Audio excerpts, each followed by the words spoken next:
Part 3, Chapter 4. Remember, Olivia and Gardo are at the prison and they're going to visit Gabriel Alondres. And Olivia thinks that Gabriel Alondres is Gardo's grandpa. I had expected cells, but all I saw was cages. They were on my left and right, and they were the type of cages you might put lions and tigers in an old-fashioned zoo. They were just high enough for a short man to stand up in, and they were about 4 meters long, maybe 2 meters deep. I looked up and saw that these cages were stacked 3 high, with ladders up the sides. They continued in long rows, and I could see that there were alleyways between them. It was so terribly hot. As we passed the alleyways, I saw that they led you deep into more cages. It was like a warehouse, but every cage held people. Wow, can you imagine that? You can't even stand up in your cage, and the cages are just stacked on top of each other. As I walked among them, I was being stared at from left and right, and from above. Also, because many people were lying down or sitting, I was being stared at from below. The noise was impossible. Everyone seemed to be shouting. Gardo put his hand in mine again, and it steadied me. "Hello, ma'am," was being shouted again and again. Cheerful cries, friendly cries, and so much laughter. There were hands stretching out between the bars, and there were solemn, or sad, faces as well as the laughing faces. "Can you spare something, ma'am? Ma'am, how are you? How are you?" I looked to the right and stopped dead. I was looking at a boy who could not have been more than 8 years old, wearing only shorts. He was smiling at me. In his lap sat a younger boy, sleeping. I think I said no and just looked at him, unable to move, stuck for a moment. Gardo eased me forward gently, but the 8-year-old started calling eagerly, and he stood up and came to the front of the cage so that he was holding the bars with both hands.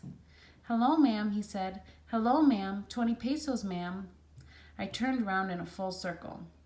I was in the center of the place by now, and to turn was to lose yourself, because all the cages were identical, and though there were big signs with numbers, they meant nothing to me. I had no sense of direction anymore. All I could see was faces and hands waving, men then child, young man then older man, and child again, thin bodies glistening with sweat, almost everyone in shorts only, and the smell of old food, sweat, and urine. Urine means pee. "It's okay," said Gardo, keeping his hand over mine. The guard who was escorting us had not noticed that we'd stopped. Now he did and waited. I was being asked questions. "Where are you going? Where are you going, sister? What's your name? What country? American? American? Hi there. I love you. I love you, Joe." The guard came back. Gardo had my hand in my arm and was trying to get me moving. It was oven hot and the smell was getting worse. I knew that if I didn't move, I would fall. I had a water bottle with me, thank goodness, and I drank deep and long, and there were people cheering. People were shouting out for water. I lost my balance and staggered against bars. Gardo was there, but he couldn't hold me. I felt hands on my arm and on my hair and voices whispering close.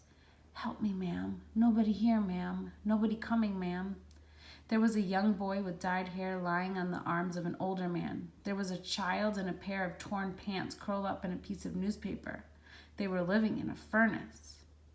Gardo disentangled the hands. They were stroking me. Anxious eyes, still so well-mannered, even in despair to keep your manners. I could feel tears, useless tears rising in my stupid eyes.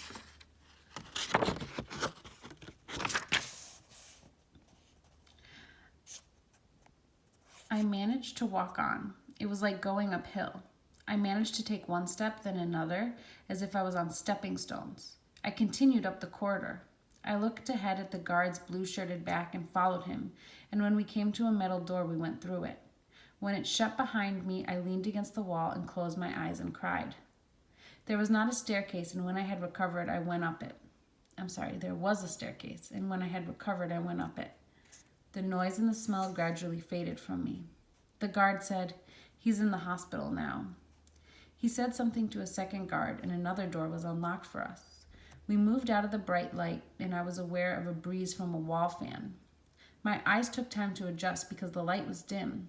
I was led along a narrow corridor. I think there was a wheelchair. Then I was taken to the right into an empty room, and there was a table and several folding chairs. I sat in one and put my head down low because I still felt that I might pass out. I think Gardo disappeared for a moment. I think I was left alone. I drank more water, and after some time I felt better. Gardo reappeared and sat next to me. I wonder where Gardo went. I said, "There were children in there." Gardo just looked at me. "What have they done?" He shrugged. "They're poor. They do many things. But you can't lock people up like that. What have they done?" Gardo said nothing. "They steal," he said, after some time, "maybe fighting." He smiled his thin smile as if to encourage me. "They get some food. It's not so bad." We waited for, I don't know, time had changed, maybe not long. And then we heard voices and 2 guards arrived. They were helping a very old man towards us.